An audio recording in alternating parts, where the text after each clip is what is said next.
Bien, llegó el consultorio médico hoy a las 3 gracias con un tema muy interesante en compañía del doctor Boris Pavón, quien es neurocirujano y neuroradiólogo intervencionista, para hablar hoy a propósito de algo muy importante que se va a celebrar la próxima semana o durante esta semana más bien hasta el 27 de octubre, que es la semana del stroke, el infarto cerebral. Ya el doctor nos va a dar todas las traducciones posibles. Bienvenido y muchas gracias por acompañarnos, doctor. Hola Lucero, hola Sandra, ¿cómo están? Doctor Boris. Sí, efectivamente el stroke, como tú dices, hace referencia a esa palabra que utiliza la gente para describir la trombosis cerebral, el derrame cerebral, los problemas de la coagulación en el cerebro, lo que la gente conoce como ictus, o en algunos momentos se conoce como evento cerebrovascular SB o accidente cerebrovascular ACV.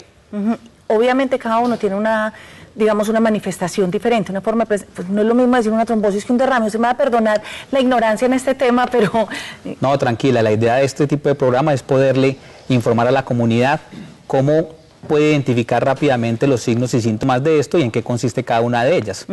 Rápidamente, digamos que existen dos grandes grupos: el evento que denominamos trombótico o oclusivo, que es cuando una arteria que lleva oxígeno al cerebro se tapona, sea por un coágulo o por una partícula que viene desde el corazón, que llamamos un émbolo, ¿sí?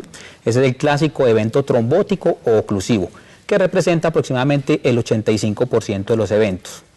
El 15% restante es lo que la gente conoce con el nombre de derrame.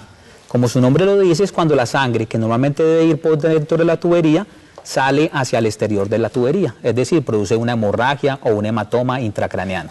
Pues doctor, yo aprovecho porque en medio precisamente del desconocimiento uno pensaría que estas enfermedades no tienen prevención, sino quedan sin motivo, sin causa alguna. O sea, a lo que me refiero es como que son inmediatas. Me dice, no, sufrió de un derrame cerebral, no, sufrió de una trombosis. Y uno dice, ay, no, fue de la noche a la mañana. Entonces uno diría, ¿se puede prevenir este tipo de desastres? Porque pues, ¿qué más le puede decir a una enfermedad? Sí, uno de los grandes mensajes hoy en día es que este evento es un evento prevenible y es un evento tratable. Prevenible, al igual que otros factores de riesgo cardiovascular, compartimos con los cardiólogos y con toda la salud cardiocerebrovascular los mismos factores de riesgo, entre ellos el tabaquismo, la obesidad, el sedentarismo, los malos problemas alimenticios. Si podemos controlar estos factores que son modificables, pues obviamente podemos prevenir el desarrollo y la presentación de un evento, ¿sí? Una vez presentado, pues la idea es actuar rápido y poder atender al paciente lo antes posible, porque aquí consignamos una situación que se llama el tiempo es oro y el tiempo es cerebro. Por lo tanto, si actuamos rápidamente, podemos tener los mejores resultados clínicos en los pacientes. ¿Hay un componente genético, hereditario también en este tipo de enfermedades, doctor? Sí, mira, igual como en cualquier enfermedad, muchas de las enfermedades que vemos hoy en día en medicina, tenemos un componente hereditario y un componente ambiental.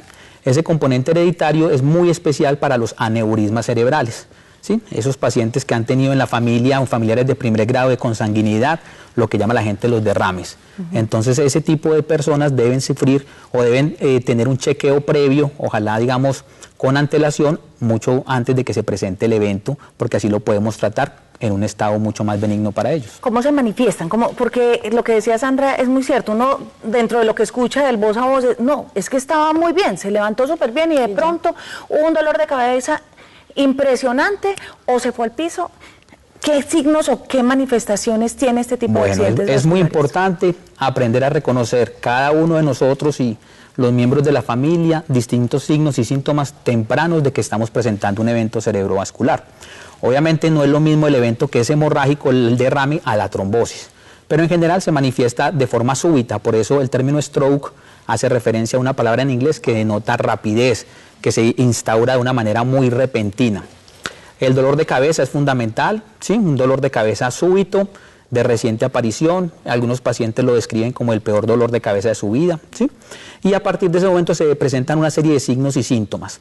Entre ellos tenemos dificultades para hablar, expresar lo que quiere el paciente, no es capaz de decir con claridad las cosas que normalmente dice en su vida diaria. Hay una asimetría facial, es decir, la cara del paciente cambia completamente. Hay una comisura, como un borde de la boca, se desvía hacia uno u otro lado.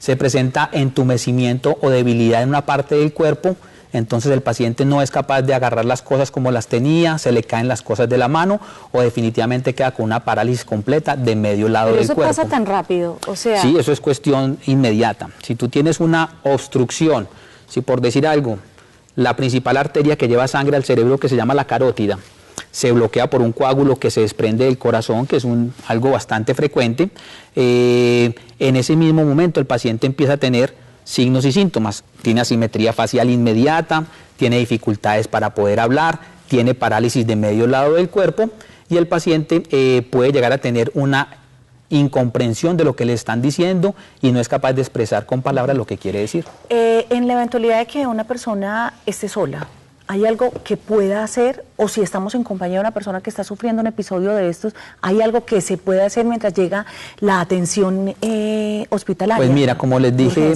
sí, efectivamente, como les dije anteriormente, la idea es actuar rápido, lo más rápido posible.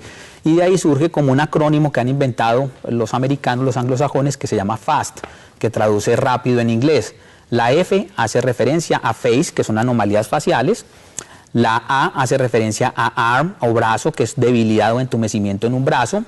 La S hace referencia al speech, al lenguaje, trastorno del lenguaje, tiene un lenguaje incoherente o no es capaz de comprender lo que le dicen. Y la letra T hace referencia al time, al tiempo. Entonces, toda persona que acompaña a un paciente debe tener en mente esa triada FAST. Problemas faciales, problemas en los brazos, problema del lenguaje. Con tener 2 de esos 3 síntomas, la posibilidad de tener un evento cerebrovascular supera el 70%. Mientras más rápido se atienda, mejor es la expectativa. Exactamente. Estamos hablando, para que tengan una idea, estamos hablando de la segunda causa de mortalidad a nivel mundial, pero la primera causa de discapacidad en el adulto. Entonces, solamente superada por la enfermedad cardíaca. Si yo reúno todas las otras, por ejemplo, las neoplasias o los cánceres, que tú sabes que hoy en día la gente se moviliza mucho alrededor del cáncer, si yo sumo todos los cánceres, ni siquiera superan el impacto que tiene el evento cerebrovascular. Lo que pasa es que desconocemos mucho acerca de la presentación, del tratamiento y del manejo de estos pacientes. Quien, doctor, padezca esta enfermedad, ¿cuál es el diagnóstico de recuperación? Bueno, esa pregunta es muy importante. Aquí, básicamente, el cerebro tiene una cosa que se llama plasticidad neuronal. Dependiendo del lugar donde se ubique la lesión, vamos a tener una serie de secuelas. Pero, como les digo anteriormente, si actuamos de manera rápida y oportuna, podemos tener una curación del paciente. Es decir, que el paciente viene con esos signos y síntomas neurológicos, nosotros rápidamente podemos llegar a donde está la obstrucción, destapar, por así decirlo, esa arteria que está ocluida y el paciente, si está con ciertos tiempos de acción, puede recuperarse el 100% y tener una reincorporación a su vida diaria, reincorporación laboral. Ya si no se hace un tratamiento oportuno, el paciente va a evolucionar con unas secuelas neurológicas que, dependiendo específicamente del lugar donde fue la obstrucción, pues se van a presentar los síntomas. No es lo mismo un problema en la parte anterior del cerebro, que da una serie de manifestaciones, como un mutismo, el paciente queda con poca emoción, queda con dificultad para poder tener concentración, realizar las actividades de la vida diaria, a un problema en la parte posterior en donde la mayoría de síntomas van a ser visuales. El paciente va a entender todo muy bien, pero va a tener dificultades visuales muy marcadas que, dependiendo de su profesión o de las actividades que realice, pues le van a impedir el diario vivir.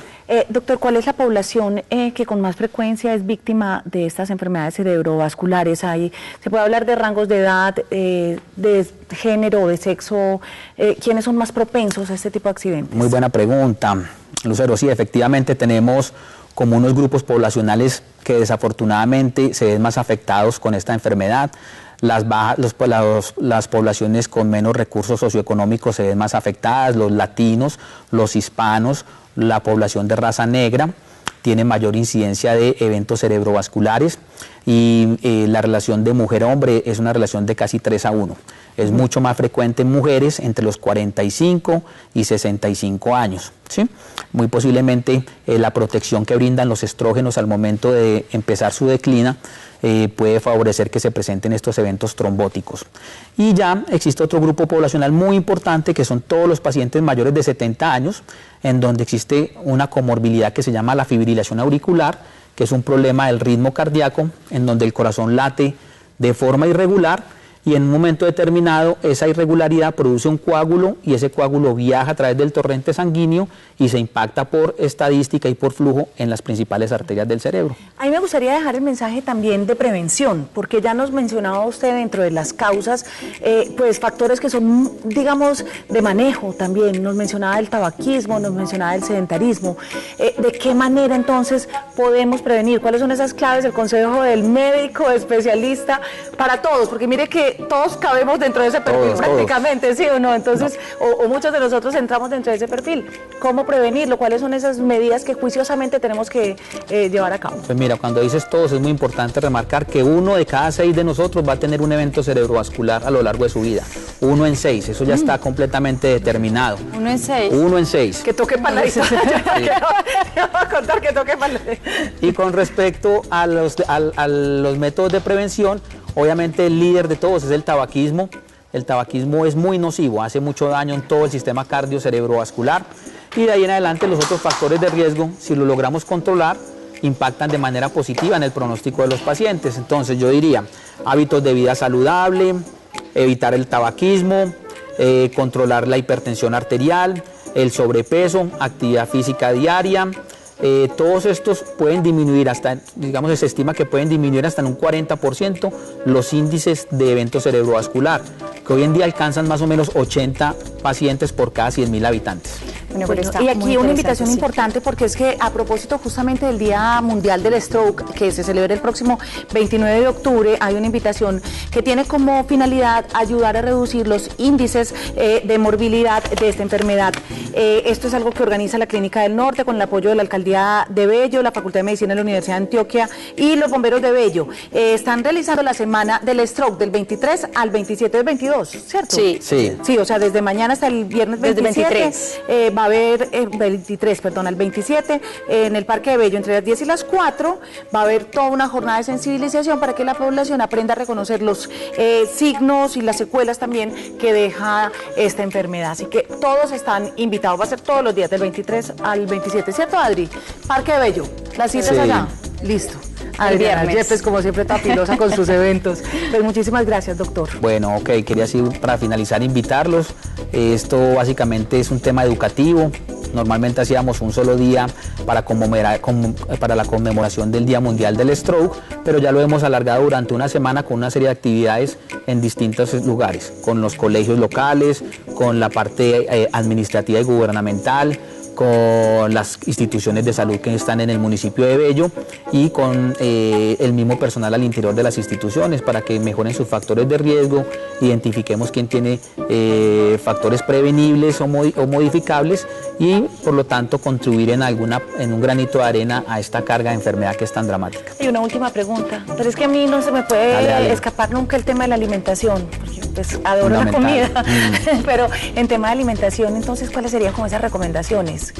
¿Qué debo evitar para evitar el stroke? Pues mira, yo no soy pues el más experto en la parte nutricional, pero sí digamos que una dieta baja en grasas, las recomendaciones generales, elevada en ácidos grasos insaturados, toda una dieta rica en fibra, todo esto pues básicamente las medidas generales del riesgo cardio-cerebrovascular se aplican también para el riesgo cerebrovascular. Entonces yo te recomendaría seguir una dieta balanceada, sana. Los grandes estudios han mostrado que una dieta mediterránea, por ejemplo, o los mismos orientales, son los que menos índices de evento cerebrovascular tienen. Entonces debe ser por algo y algo importante debe haber ahí. Y muchísimas gracias, doctora. Ahora sí, por acompañarnos el día de hoy. Y a uno dice que, ahí es cuando uno dice que el desconocimiento es el que termina afectuando y que se realicen y que se lleven a cabo enfermedades como estas. Entonces nunca es tarde y si se puede actuar desde ya, hay que hacerlo. Si hay que cambiar hábitos de vida, hábitos alimenticios, hay que hacerlo. La salud lo necesita. Además con enfermedades como estas, qué susto, y se puede prevenir.